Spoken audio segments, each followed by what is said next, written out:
all India Santali writers association Orissa branch अड़ी सारावे को ये नौकान साताम चितान के मैंने डिस्कशन बड़े को दोहरा आदो इंदो खाटो दिन ले इन जखन तिरुचिरापल्ली खन खड़गपुर ट्रांसफर है और खड़गपुर जॉइन किया इन तो खड़गपुर मिटन पड़ा इन निजे हेजना माने ऑफिस ते हेजना माने जदुमणि बेसरा दो के लेका ढोल करे आदो ऑफिस रे जहां टिफिन और हुआ इन तो हेजना ओना पीएच सेक्शन रे हेजना पीएच सेक्शन रे कमी करता है भोजंगो टुडू और बुढ़न मांडी इनाने हेज बिना भोजंगो टुडू नेले का ते सेवना आदो तिंदिन और इनहो ओडी हेजना पीएच सेक्शन आदो उनी कोड़ा हो हेज लेता है उनी दो ताहे कना माने बास्केट कोड़ा इन नेले हेजना आदो इन जेते माने उन्हें तो रस्के बाग बुझोते उन्हें तो भगलीदा है तो कुड़ी करे आदो इन मा कोड़ा नेल किदिने आदो ओने उनका कथा हुई उनका के रुचन तो इनी अड़ी इंटीमेट गाते करे आको से पुरुले जिले रे जखन सामान आखरा हुई इन होय नता दिन दुनिया ओना तो 1987-88 पर हुआ आदो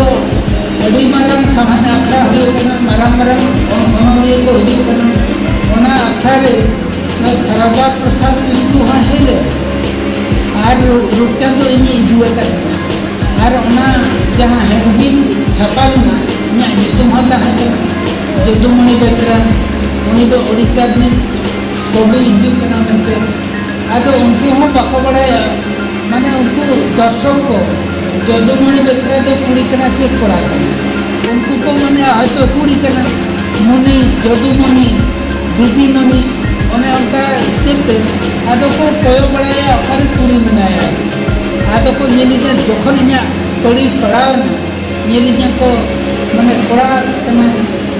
उनका के तीन गान जगह रे बेंगोल रे अड़ीगन हर इन को मने इनका था इंडियन कुड़ी कना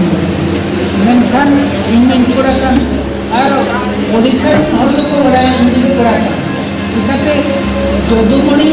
तो कोड़ा को बड़ाया ओडिसा कवि जदुमणि नयाकोटनी राजा अंडाले जहाँ राज कवि कहा माने कवि जदुमणि महापात्र आदो नोडे दो चेक असुविधा बा भूल और जखन नवा भावना पुथी एवार्डे जाम किया मिटांग गाते कोड़ा आदो मिटन जाता है नवा पुथी ना जहाँ को भारे आर्ट बनाओ मिटांग कुड़ी पी चप्पू कते पी चप्पू का ये जो हारे आदो उन्हीं दो मिटन जाता है गाते कोड़ा तो आम दो नवा चित्र नेल कते की एवार्ड को मानना उनका गांधा हिंदा है ओना चित्र चिदा कुड़िया चित्र इन लगा पे नोडे मा इमिन कोड़ा कना कोड़ा हा चित्र इन हिजु कथा मेन खान माने कविता रे इन अनन हे तो माने अनन हिया तो माने मिटम कोड़ा हो नि तड़े मिटम हराम हो दरे मिटम गिद्रा हो नि तड़े मिटम कुड़ी हम इन चित्र रकाब कुड़िया चित्र से कोड़ा चित्र से गिद्रा चित्र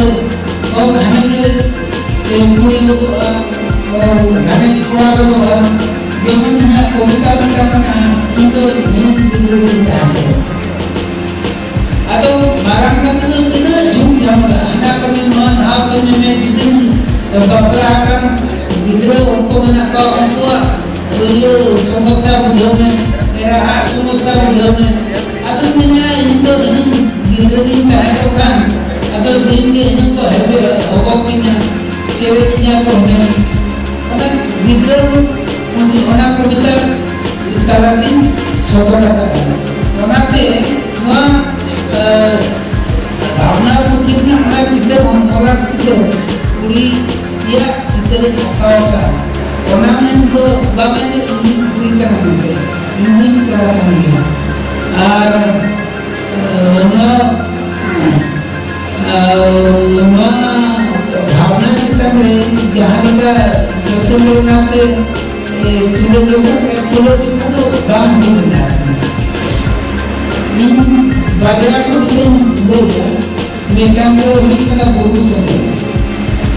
सदर सेम हेडिंग आता है डीसी टुडू बराचांग टुडू पुथी पे मेला का चांद माला ये जहाँ का ना चित्रे और का मने इन्हों गुरु संगत जहाँ चित्र ना पैरण आजम के दिया मैं खान वराचान टुडुआ चांद माला के जहाँ गुरु संगत में ना वहाँ तो धीनी होगा मने ठीक तो जान गया प्रकाश में भंगी मने कथा स्वतंत्र